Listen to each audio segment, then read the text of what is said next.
Okay, we'll set our motivation.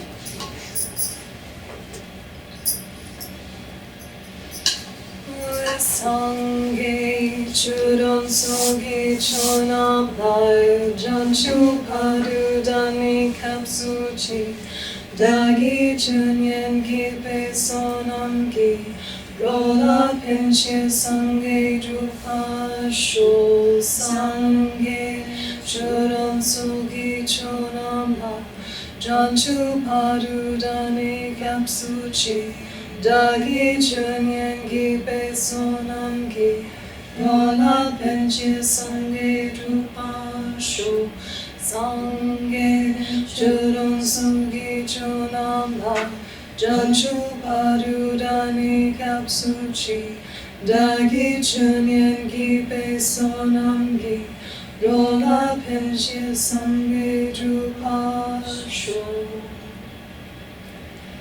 So just letting that motivation sink in and connect.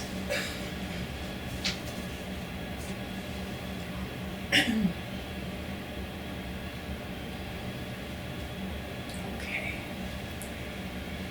So we've been following in the footsteps of the Buddha, mostly chapter 6. Now we're looking at chapter 7.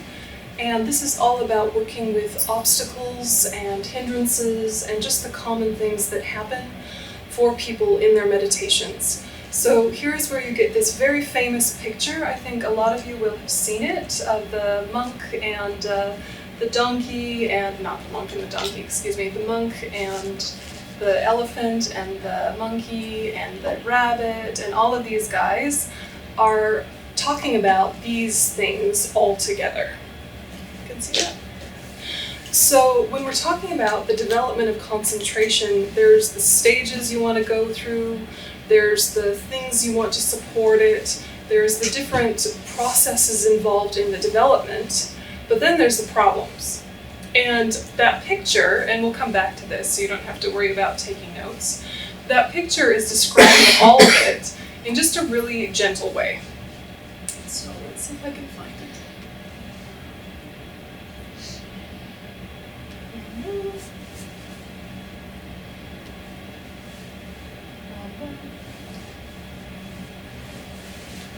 And that picture is also on the front cover of your book, so that's helpful. Okay. Okay. So this is a chart I made many years ago, and it is not the best chart in the world, but it gives you a general idea. So you are the monk, okay? You're the monk. Here's yourself as a monk here, and up here, and up here, and all the way up. And at the various stages of the path, your mind is more problematic or less problematic. So when you look at this, really think there's a developmental process that has been described for hundreds of years, thousands of years, and the fact that I cannot concentrate as well as I would like to is not weird. There's nothing wrong with me that's not been kind of wrong with everyone since the dawn of time. This image is ancient, and it's a teaching tool or a chart that people have used for years and years and years and years. So when you see it there, I don't know if you can tell, but there's even very subtle Tibetan pencil notes underneath there where various practitioners have written what each one means. But basically you start out completely distracted, and by the end you have a good relationship with your ability to focus, so much so that effort is no longer required. So it doesn't happen overnight, but it's a potential available to all of us. So I'll go into that process now. And while this is specifically about the development of single-pointed concentration, shine, calm abiding, we can look at this in terms of all forms of meditation more broadly as well, especially when we're talking about obstacles or difficulties. So these 9 stages, they're sometimes called the 9 stages of sustained attention, or the 9 stages of mental abidance, or the 9 stages to calm abiding. Translators do not agree, but when you see that picture of the monk and the elephant and the monkey and the rabbit, we're talking about that process. Okay, so This concentration arisen from meditation and accompanied by the bliss of mental and physical pliancy. So the word that normally trips us up is pliancy. It's not like a normal English word that we use very often, but what it means is ease. Like, to say something is pliant kind of means like it's flexible, like you can move it around, pliancy. But it also has this association with like comfortable and pleasurable and blissful flexibility. So not the kind of flexibility you have to force in a gymnastics class to get yourself to be able to do crazy gymnastics, and it's a little bit painful, but you get more flexible. This kind of pliancy is relaxed and happy flexibility. So that's the result of these processes, and it means then when you bring in special insight on anything you want to develop, like compassion or kindness or deepening wisdom, there's stability for it to enter into. So without stability, it's hard to have progress, and without it being comfortable and joyful, it's hard to hold you. So it's an interesting thing to think about this concept of both physical and mental pliancy that comes when you've achieved perfect single-pointed concentration. But even before you've achieved perfect single-pointed concentration, you might have moments, glimmers of this kind of pliancy where before you started to meditate, you were feeling a little achy, a little stiff, not totally great in your body, but your mind was kind of okay enough to have a good practice, and so you sat and you started to meditate, and actually because your mind was okay and was becoming more and more okay in your meditation, your physical stuff started to settle. And then after the meditation, actually a lot of the aches and pains had kind of passed or faded to the background, and that maybe you felt quite energized. So even as beginners, we can have little tastes of this. We have plenty of examples of the opposite, right? Where if your body was happy, but your mind was not, you could sit perfectly still, but your mind won't let you. And you're, like rocking and, and everything is like fidgety, and you just feel really uncomfortable in your skin, even when there's nothing wrong with your body. But you sit down to meditate, and your mind was unhappy, and it made your body unhappy too. Do you know this experience? Yeah. You weren't in pain or discomfort before, but then you started to sit and focus, and you got tense. Yeah. So these are developmental processes, and they're really, I think, quite inspiring to hear about. So this is an excerpt from your text.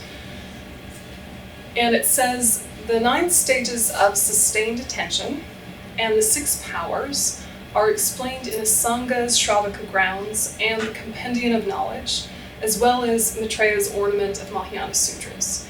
So this means that it came from the Buddha, but then subsequent meditators and commentators found it to be true experientially and wanted to convey that to their students because it was so beneficial.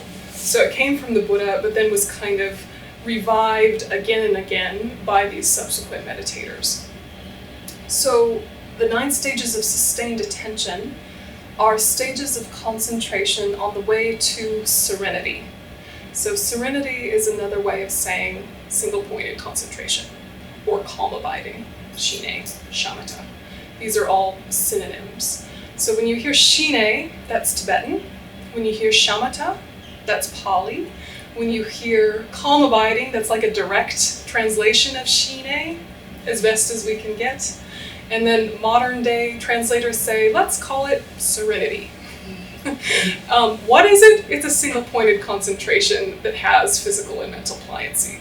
It's a single-pointed concentration with physical and mental pliancy.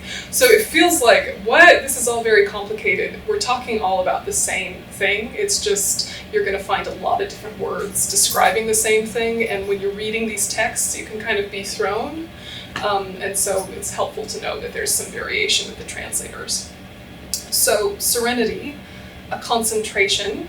Concentration is samadhi, arisen from meditation and accompanied by the bliss of mental and physical pliancy, in which the mind abides effortlessly, without fluctuation, for as long as we wish, on whatever object it has been placed. So this is the goal. Not the big goal of enlightenment, but the main goal in terms of the tool that we really need for any kind of significant process. Otherwise, this feeling of I've studied something like compassion for years and years and years in the Buddhist tradition, in other traditions, in psychology, in self-help, in a million ways, and then there's a difficult person in your life and you feel it hard to have compassion for them. And you think, what is wrong with me? I've been studying this for years, I believe in it, I treasure it, I value it, and yet this person in front of me, I feel my heart blocked. Why is that? What's wrong with me? I believe in this, why isn't it kicking in?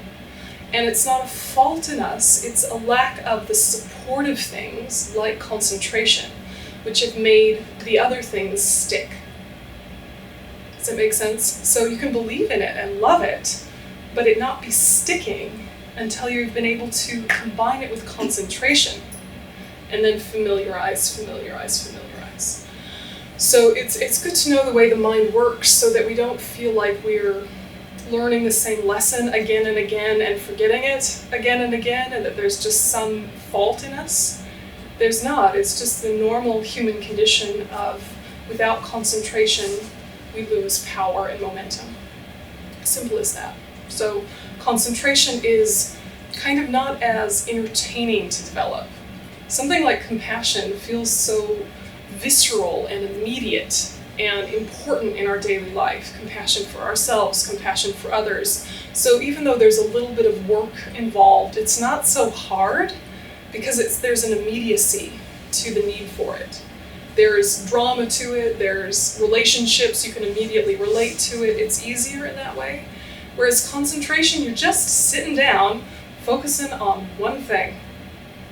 The breath, or a mental image, or a concept, or the nature of the mind itself, but one thing. And you get bored, right? And so how do you stay put when you're bored?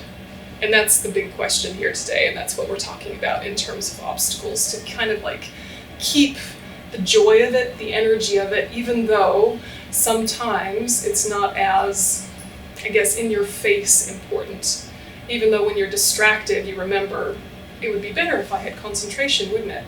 It occurs to you in those moments of problems, but when things are going smoothly, you kind of think, well, I can get away with the level I have. But I think one of the things you can talk to yourself about is when you've made mistakes, how often are they on purpose, and how often are they because you were just distracted? And the distraction is what kind of gave a window of opportunity for negative states of mind to come up and negative habits to come out. We're not often doing mistakes or unkindnesses on purpose, like in a planned out way, where we think, I would like to hurt people today, here's how I'll do it. I'm going to say very mean things and put people in their place, and I'm going to do very abrupt things and freak out people in traffic. And then at my workplace, I'm going to make sure I'm really, really stressed and single-minded and don't notice the needs of others. Yep, that's what I'll do today. We don't like that, We're nice people. But then we get distracted, which is just like a recipe for all those negative habits to come to the forefront. So if you can remember that when you're focused, you are in alignment with your path so easily. All the things that are important to you are forefront when you're focused. And all of your basest, most animal instinct, most selfish needs come to the forefront when you're distracted, often. Not always. Sometimes you're distracted and you're just kind of benign, like not causing any trouble. But your best of you is not forefront. Does that make sense? Okay. So there are preliminaries before you can even try to deepen your concentration, and this is what we were talking about in previous weeks, that we need to feel safe before we can practice concentration. And everywhere in the world there is violence and criminal activity and natural disasters that can happen, and there's any number of things that could happen that would make us feel unsafe. But when we're asking about ourselves as an individual, what helps you mentally feel safe enough to go inward without your, your lizard brain or your fight or flight, etc., trauma responses kind of going into overdrive saying, I can't go deeply because then I won't be aware of my surroundings, and if I'm not aware of my surroundings, someone might hurt me. So of course you can't concentrate if you don't feel safe. So how do you allow yourself to feel safe even though the world is not safe? What do you say to yourself to say, actually, in this moment in time, I am secure enough to go inward? What helps you kind of settle into that? Do you know what I mean? The feeling of inner safety, even though outer safety is kind of abstract and changes. Is it as simple as locking your door? Or is it as simple as knowing the dog goes crazy when there's visitors, and so you can go inward because he'll wake you out of your mental state, your meditation state, if someone comes to the door. He's got that covered, the dog has it covered, right? So you're like, all right, you on guard? I'm going in, Is it as simple as thinking about your relationship with your neighbors and the fact that if there was something, criminal happening in your neighborhood, a lot of your neighbors would notice and tell you, especially in a country like this where you're all up in each other's business, which is annoying sometimes, but actually very safe and beautiful in others. Your neighbor would tell you if someone was trying to break into the back door. They would tell you, right? And so, you're just trying to think on purpose about ways to feel safe in your own skin so that you don't have to be so sensorially focused. Because sometimes our distractions from the senses are about pleasure seeking and entertainment seeking. But sometimes they're about feeling safe and having our little feelers out to make sure we're okay. So you can't even try to concentrate until you think about things like safety and basic needs like that. And the problem is that sometimes people are very smart and very much understanding the Buddhist path and the philosophy of the Buddhist path, and they think that they can jump over the basic needs discussion. Because intellectually they totally understand what to do and how to do it. But then they get frustrated at themselves that there's no progress, and it's because there were no preliminaries. So never think of preliminaries as lower or less than. Some people need to spend their whole life with the preliminaries, learning how to access safety. And even if we only did these preliminaries, we would live so much more gently on the earth and would be so much easier to live with and have such better and richer relationships with ourselves as well as with others. So never feel like anything called a preliminary is lesser, even if intellectually you understand all sorts of high philosophical ideals. So safe. Okay, so spend your life trying to feel safe. Might not take that long if you give it some priorities, right? If you say, actually, sometimes my focus in meditation is distracted by not feeling totally safe with the outside world. Sometimes it's because you don't feel totally safe with the inside world. So that's a deeper question. Do you feel safe with your own thoughts? What is your relationship to your own thoughts? And are you able to kind of sit with the contents that arises with just a little crack or a little window of objectivity that says, these thoughts and emotions arise from causes and conditions that landed here, but I don't have to identify with them or believe that they're true or do anything particularly about them in this moment necessarily. They can be like a movie I'm watching unfolding. Maybe it's even a horror movie or a scary movie. But if you're sucked into a scary movie and the bad guy comes, you're as shocked as if someone actually came into your house. But if you're watching that same exact movie with your best friend who you haven't seen in a long time, and you have popcorn and snacks, you're sort of like, oh, that's so scary. Anyway, so blah, blah, blah, blah, blah. Snack, snack, snack. And then you're like, oh, that's horrible. Oh, yuck. Anyway, so blah, blah, blah, blah, blah. Right, it doesn't get you. You have space there. It doesn't mean the scary thing has changed. It's still scary and horrific and there's, blood everywhere or whatever horrible, menacing thing. But your space and your objectivity is able to watch it without believing it. So this is the attitude we want to start having with our own thoughts of, it's here, I acknowledge it. It's here, I know it came from causes and conditions. It's here, I'm not bad for having them. But I don't have to believe in what they say. It's all conditioned responses from the past. And only a few of them actually need to be addressed in this moment. A lot of them I could just watch roll through, like the plot of a movie, and it will finish. But it will take longer to finish if I feed it more plot lines and say, now this is scary what's unfolding. Do you know what else is scary? Do you know what else is scary? Do you know what else is scary? And then now it's a really scary movie in your mind. So try not to add any plot lines. This is one way to feel that kind of inner safety with your own thoughts. And the other thing is to think this same analogy of if you're next to your best friend watching this movie and it's horrible and scary, even if you don't talk, you're not so scared because they're there. They're sharing it with you.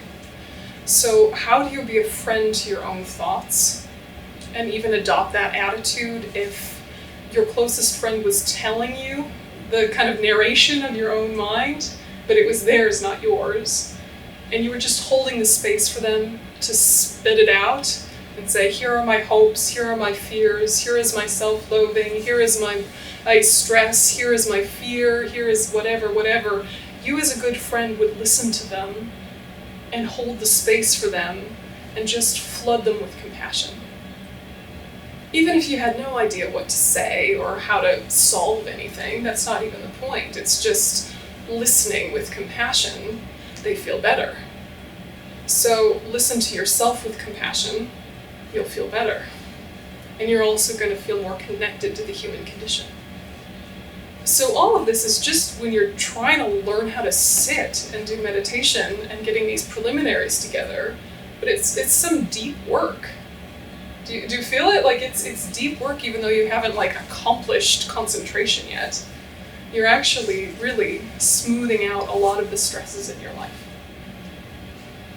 Do you have questions about that one? The safety, outer, inner safety question?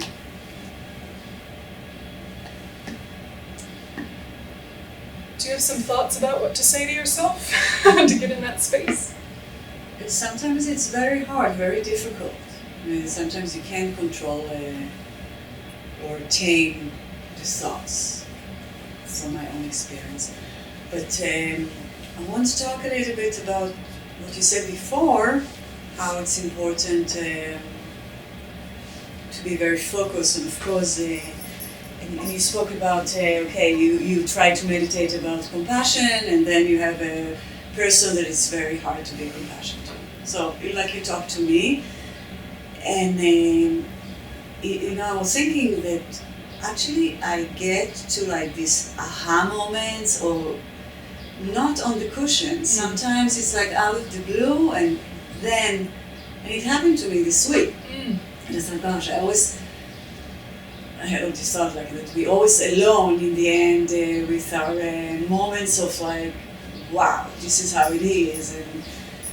And it wasn't on the cushion, it wasn't after very days of retreat. It was when I was cooking something. Yep.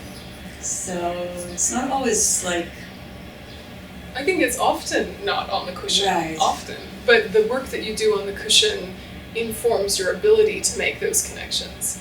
But of course you would make those connections even if you never meditated once in your whole life.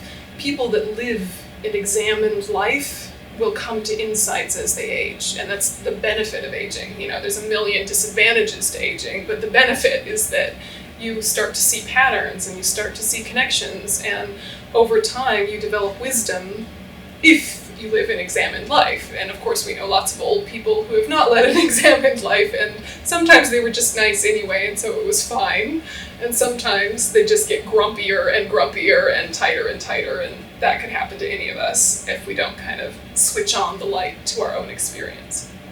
But I think that what happens in meditation is concentrated effort, developing a skill, just like when you're at the gym building up muscles, that in the gym you don't necessarily feel that strong after you've finished exercising intensely. You might feel really worn out and weak. And then you get in the shower and you get fresh clothes and you go about your day and then you have a good sleep. And then the next day you feel so strong, or achy and strong, depending on how hard you pushed it. But it's like the muscle needed a time to kind of recover from the effort you put into it, but then it's strong. You know, and someone needs you to help them move boxes and you're like, oh, hey, look at me, yeah, I'm strong. You know, and you didn't even realize how strong you'd become. But all of that time in the gym or doing whatever you do helped.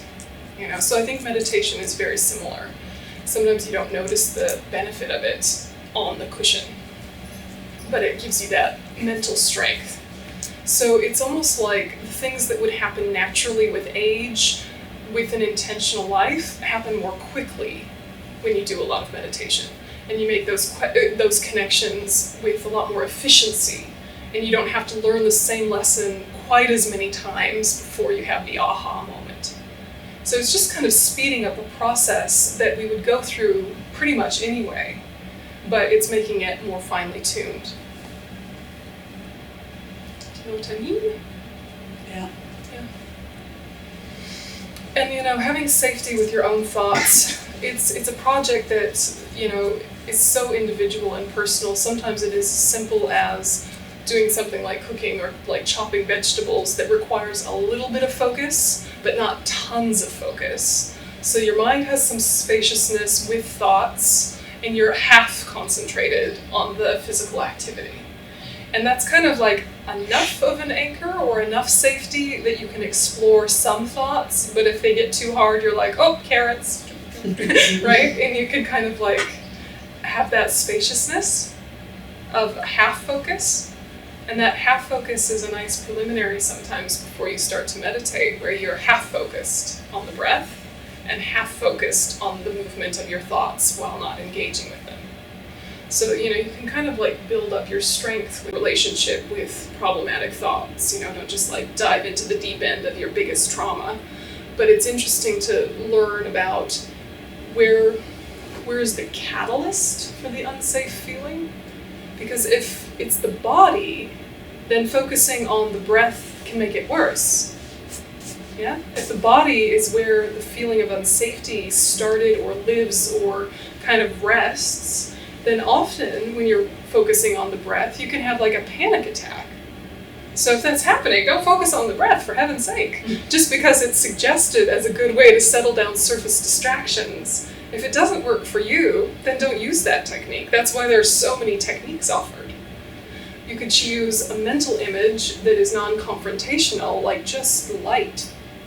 Or the Buddha if you like the Buddha, you know? But if like the Buddha is going to annoy you because it feels like, I don't know, some kind of reference from previous religious experiences of having false idols or some sort of whatever complicated relationship, just light. Circle of light. Simple. Yeah, or add something virtuous in the middle of it, you know, even if it's just the image of your grandmother's face. If you liked her, right? But only if you liked her. Not like this. So just really, really gentle. And if your mind is where your trauma is just obviously active, and as soon as you start watching your thoughts, that's where the anxiety comes or the depression comes, then for you, the breath is going to be excellent. Because your body was fine, it was safe, it is what it is, you don't have such a kind of a complicated relationship with your body, but your mind is terrifying. So then, body relaxation, focus on the breath. Really helpful for settling. So it's just kind of learning to know yourself, which is going to be the first thing that you do on your cushion to get safety feeling. Does it make sense?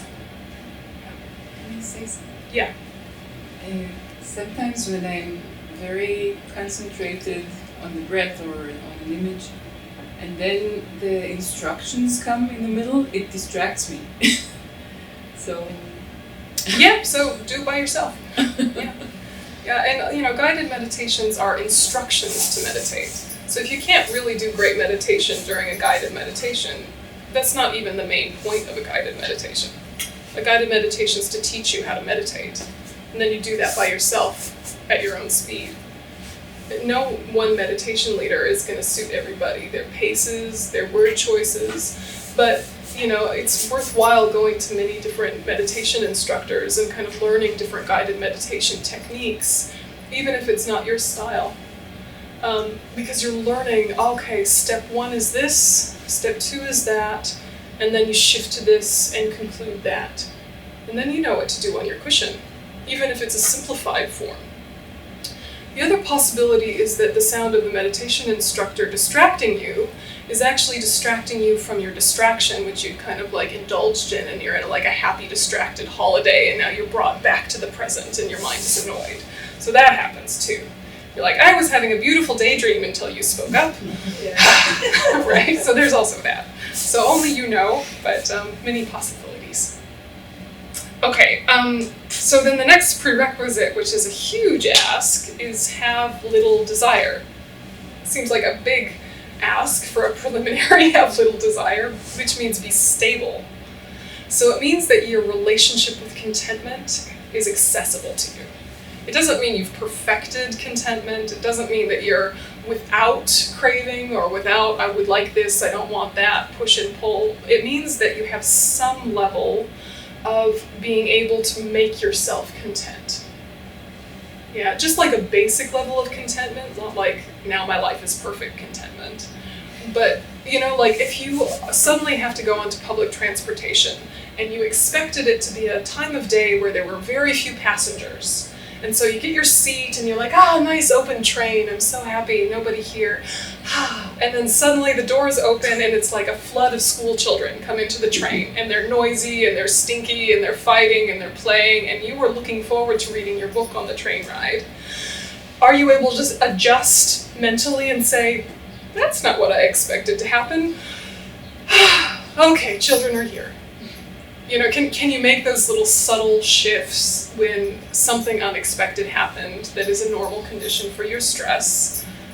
You're a grown-up, so you can if you put effort in, although often we're like, bloody kids, whatever. But if you made yourself, could you allow yourself to be content when something stressful and unexpected happened?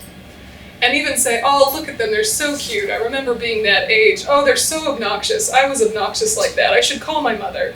You could even enjoy life's rich pageant, even though your expectation and your hope was for silence and space. Can you make those subtle micro adjustments when things don't go the way you want? To go with the flow. Yeah. That's what I'm saying. Exactly. To accept it and go with the flow. Exactly. And so if you're at a level where you're so high-strung that even the smallest inconvenience is going to trigger rage, then it's probably better to focus on basic needs and stability and comfort and just like animal comforts for a while until your nervous system settles down. So if you're feeling like just the tiniest thing is going to annoy you or irritate you or make you anxious and depressed, don't force yourself to meditate. Have a nap. Napping will help. Have a solid, healthy meal. Laugh about something with your friends. Get yourself back into kind of a basic contentment, and then you can reach for the next level contentment. Does that make sense? And do you know that kind of like that moment of choice where I could decide to be annoyed about this, or I could decide to enjoy this? And there's like a moment where at some point you might say, do you know what, I'm going to decide to be irritated about this. You're not saying it in those words, but it's like you're giving yourself permission to go into the old way. Because it's familiar, because your pride or your ego feels satisfied, here am I, alone, being a victim, these stupid children, now I have something to tell my spouse when I get home about the stress of the day, and I'll get sympathy for that. Kind of slipping into an old pattern. Or you deciding to just kind of stretch a little and say, actually, it's not that big a deal. Actually, there's even something delightful about it. Okay, reframe. And it's like a little bit of an effort, but you could do it. And then you're happy. It just took a moment of resistance, and then you released into something like contentment. So this preliminary is like profound, being able to be stable. Being able to be content. Surprises preliminaries because each one of them deserves own work. right? We should do a workshop on each one of them on its own, right? And of course, like, when you have these in a basic way, then you meditate a little bit, which makes you have them in a deeper way, and then you can meditate. You know, it's not like it's first, then second. It's kind of like surface version meditation. Deeper version meditation. You know, like that.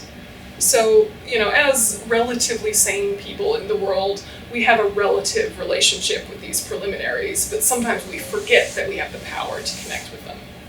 So I think that's where we're at, I'm guessing, is that we can do these, but sometimes we don't, in a surface way. I'm not saying necessarily in a deep, ongoing, continuous way, but, you know, when things aren't too bad in your life, do you think you can get yourself to feel safe-ish, stable-ish, content-ish, focused-ish, ethical-ish, just ish, calm-ish? Yeah. And if not, that is totally fine, but, you know, go to therapy, or go to a spa, or, you know, quit your job, or get a divorce, or get a marriage, or I don't know what y'all do, get a pet, something. Do something. If you can't even do the surface level of these, don't force it. Try and get yourself happy in a samsaric, basic human way, because that step can't be skipped. And so I think that sometimes we jump right into the deep end with Dharma practice and just say, let's do these advanced meditations, like on the nature of the mind, and, you know, you're still kind of worried about your socks being too tight, you know, and that's where we are, you know, even if intellectually we know better. So be kind to yourself and remember that these preliminaries are just like the picture, ancient, hundreds, thousands of years old, predates even Buddhism. Probably in the Vedic traditions, these preliminaries were there. So the human condition has been very, very distracted since the dawn of time. It's not our mobile phone's fault. You know, it's just that's another way to be distracted. But we always found a way. Yeah, we always found a way to be distracted. So just kind of like prioritizing, okay, safety, stability, then similar to stable is this other kind of contentment, which is being satisfied with sense objects, which basically means turn down the volume of your consumerism. Does that make sense, right? Like what you buy, just kind of slow it down, turn it down, and see if you can be happy with less. You know, if you're used to buying new clothes every 6 months, see about every year, you know. If you need new shoes before they're worn out, ask yourself some questions about that. Gently, with humor, you know, because you don't want to trigger deprivation or feelings of loss and lacking. What you want to trigger is a sense of being really empowered that you don't need stuff to be happy. You're like taking the power back from stuff. And you can feel actually really satisfied whenever you're able to do that. Like, I was going to get some new pots and pans, but actually I can repair the handle on this pan myself. Ha-ha! Success! You know, it can be really deeply satisfying to take the power back from the consumer culture. And also you'll save money. So there's that side benefit. But it's something interesting to explore about what is the relationship between wanting to buy stuff and not being able to focus. Because there is a relationship. What are the things that help us stay focused? What are the things that really distract us from our focus? Even on your cushion itself, you could have all the conditions together and you're sitting still and you're feeling really centered and you're ready to go, and then you think, do you know what, I should get one of those really nice cushions, you know, with the buckwheat inside. You know, the cushion itself becomes the object. Yeah? And you think, you know, that incense is nice, but I think there's that really nice incense at that one shop. I'll get that incense next. Yeah. You know, like, our attachment will co-opt anything, holy or otherwise. It will find a way. And so if you're kind of aware that that's there, then it really helps to manage it. Sometimes just remembering that that's a problem helps. Because part of you already knew better. You didn't need the Buddha to tell you this. You already knew. But being reminded that that's one of the reasons why it's hard to focus makes you take the power back. And you go to, you know, the bookstore online and you get following in the Buddha's footsteps and you think, I'm so glad to have this book, and then there's suggestions for you based on your previous purchases. Yes, a whole line of suggestions along the bottom. And you think, those are good suggestions. Look at those, they really know me. That's disturbing, but also helpful. I will buy that and that and that, even though I haven't even finished this. You know, like, it's just human. But it'll stir you up, and then it's harder to sit. Whereas if you just bought the one that you needed and read the bit that you were intending to read and then sat with it, some progress happens. Even one book, you mean to read one chapter and go deeply with it, but then your hungry attachment mind says, do you know what, I'm going to read the whole thing. Read, and then it's 2 o'clock in the morning, and then you don't sleep well, and then the next morning you're groggy, and you don't do the meditation you intended to do based on your plan to read one chapter, right? So it's not even about the buying, it's the way in which we consume. So that kind of contentment, being satisfied with sense objects, is a really profound preliminary. Thoughts? Does it have the ring of truth, or do you feel... Sure. I think the problem is not deciding not to buy it and to just, I'm not going to buy it. It's more about what is the underneath need that is not being met, that Yeah. I have to buy it. And if we don't meet it with what's happening in a deeper level and meet it with compassion, then we become a robot. Yeah. And we become a snob. Yeah. And Yeah. we would say to everyone, consumer culture, 0 waste. Yeah. Yeah, it becomes another... Do that. Yeah. It becomes more fuel for your ego. It's hard. Yeah. Yeah, and I think, instead of having the, I don't need that, don't buy that, it's the, I have enough. Well, look how I have enough. It's more like the enoughness feeling. But I think you're quite right that sometimes when you want to buy something, there is some sort of anxiety that is wanting a quick, soothing method. And, just getting something gives you a quick moment of whatever serotonin or whatever soothing factor. And you don't want to sort of rip that out of yourself and say, no, you're not allowed to feel better. Because that's not what we want to do.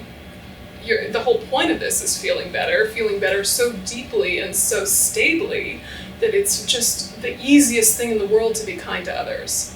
That the development of wisdom just flows freely.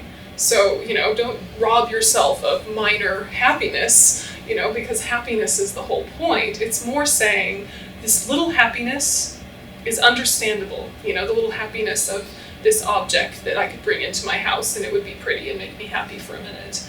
That is normal. However, what's the bigger happiness that I might have a little more space to access until we get to the great happiness of enlightenment? And is there a way to access that happiness free from this hungry mind? Because if you give in to the hungry mind, it will be happy for a second and then it will want more and more and more. Or again and again and again. So it's something I think we all know very deeply and very well, but we have to remember that we know it. The attitude we have towards delicious food, have the delicious food, enjoy the delicious food. But sometimes we don't even enjoy it. We're just so attached to it that we start one bite, don't even finish it, and we're already eating the whole thing, and we didn't even fully have the fun that it had to offer with the first bite. It's like we robbed ourselves of even the surface happiness because we let attachment take it over, or escalated attachment take it over. So, when you go to Zen retreats, if you're in an impatient mood, or if you have a kind of impatient nature, it can be the most aggravating kind of retreat to do, because they slow everything down, like one mindful bite of food. One mindful bite of, it can be, if you're in an agitated state, you're like, oh my God, I'm gonna go insane. And then they're like, go outside and walk very slowly, and you're like, why? And they're like, instead of sitting for 20 minutes, let's sit for 4 hours. Off you go. And, it can drive you insane, or it can drive you insane for a second, and then your resistance starts to settle, and then there's kind of there's this moment where there's just this pressure of, I don't want to.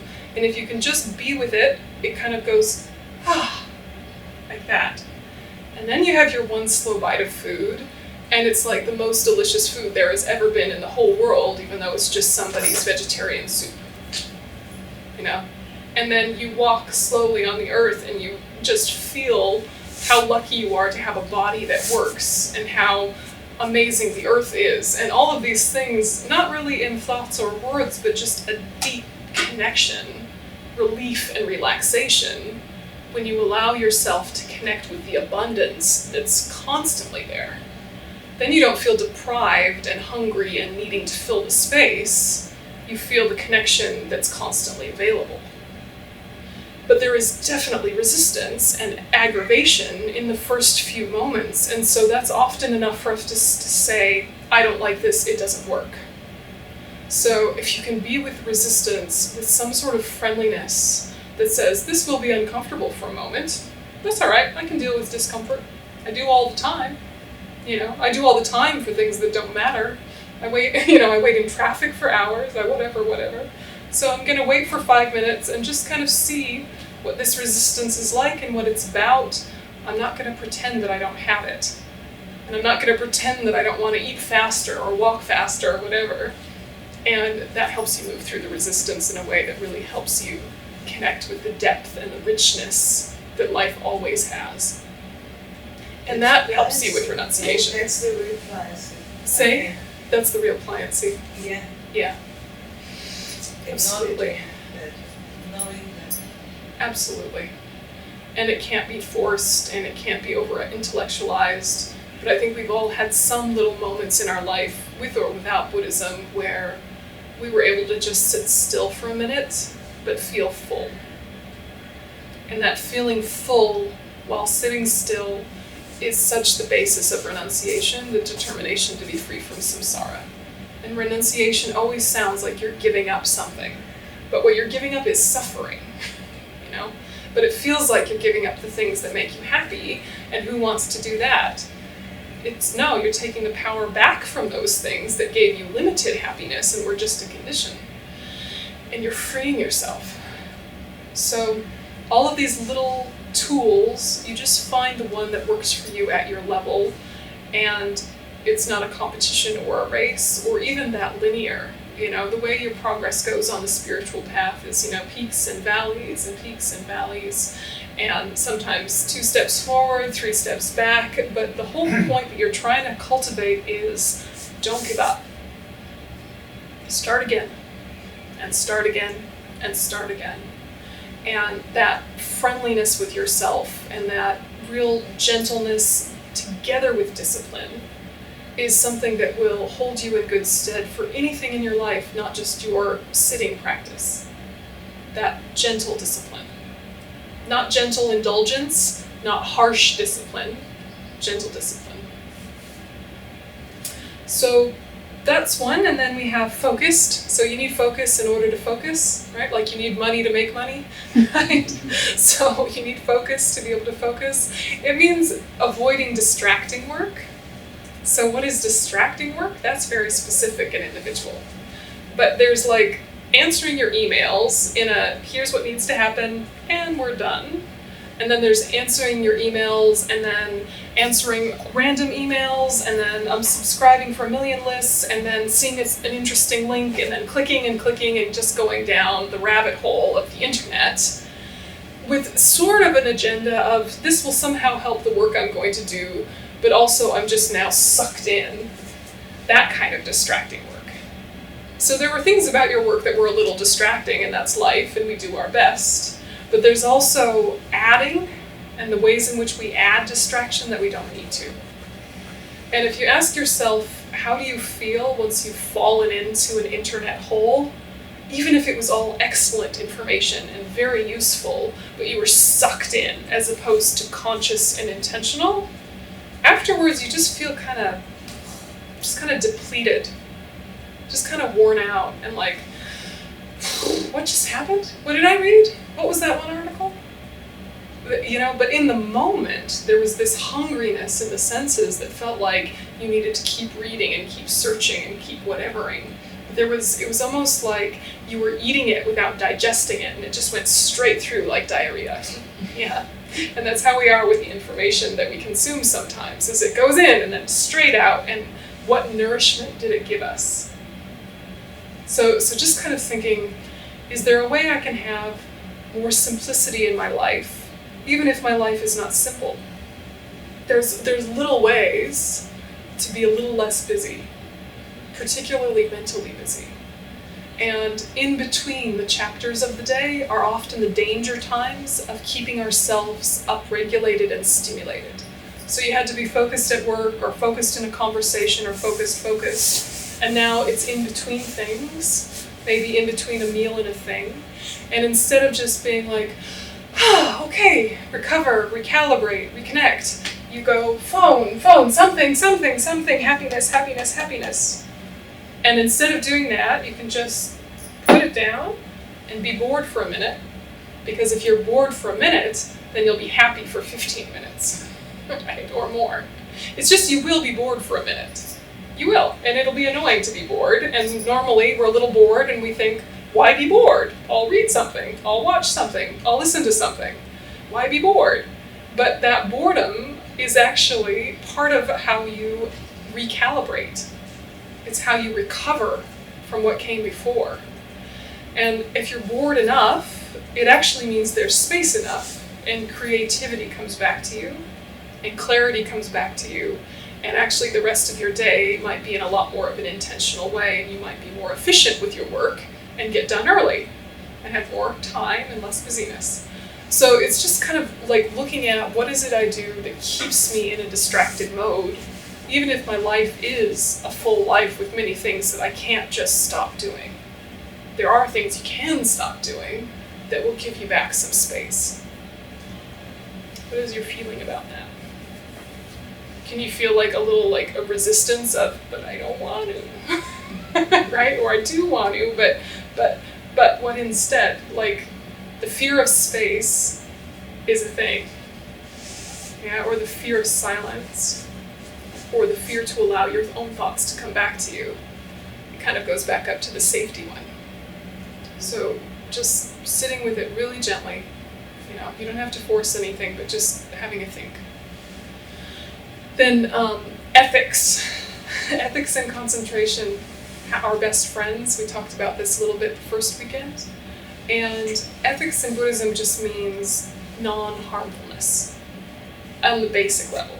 Later it becomes active benefit and active progress and all sorts of like active, proactive things. But at the basis, ethics is refraining from harm. And so what happens when you do harm is that your mind gets very chatty about excuses and justification and explaining to yourself why you did what you did. And somehow letting yourself off the hook, or trying to find a way to settle into a comfortable feeling of I am not bad. When you go against ethics, it's what happens, is that your mind becomes very busy with trying to soothe your understanding that you've made a mistake. And then the mind that's about to do the wrong thing also is very busy, very hungry, very full of justification, or becomes kind of aggressively dissociated. Like, I will not listen to all of my reasons why I shouldn't do this. I don't want to hear all the reasons why I shouldn't do this. I'm just going to do this, la la la la la la, like that. So it either becomes very busy with words or very busy with blocking. So there's this relationship with ethics and concentration that's interesting to explore. And when you feel like you're living in alignment with your path, as best you can, with acknowledged mistakes, but not like painful, like shielding the world from your mistakes, sort of guilt and shame weirdness. Just kind of, yeah, I did my best, I made mistakes, I'm trying not to, and sit. It's much easier to sit still, because you're not all full of anxiety about all the things you did that weren't right, or all the things you want to do that aren't right. But does that relationship make sense? That concentration and ethics relationship? It's honesty even more than, just be honest with yourself. Yeah. Don't be hard on yourself, but be honest. Yeah, For exactly. me personally, admitting that I made a mistake is really, it keeps me free. Yeah, it does. And that kind of honesty of like being able to expose your mistakes also frees up that busyness in the mind. Because you don't feel like you have to hide anything or defend anything. You're just like, whoops, anyway. You know. I remember last time you were talking about ants in the kitchen that we kill or something. So I had something like that because I buy organic food, so I got celery leaves. And it had many snails in it. Oh, yeah. So I got them one by one and saved their lives. Yeah. So it was, I remember the ant thing, and I said, no, this one. Take them outside. Yeah, all those little things, they do add up and they are important. And if it means that your ethics take up time that you would normally give to your meditation cushion, that's a good sacrifice. Because actually then the time that you do spend will be quality time, not all that time of pain and justification and shame and agitation and all those things. So, you know, it always is quality, not quantity. And some people that are new in the Dharma will say, oh, I meditated for 2 hours, for 3 hours. And it's like, I am not impressed. I can't read your mind, but I know my own mind. And if I'm sitting for 3 hours without calm abiding, it is not a productive 3 hours. It's a productive 20 minutes. And then la la land. You know, so I'm not impressed. Right? You know, some people you can tell that they have a very focused way of meditating and they can expand it hours and hours, and that's a wonderful thing. But it's more like it's private. Some days you've got space to do a lot of hours. Some days you have space to do few.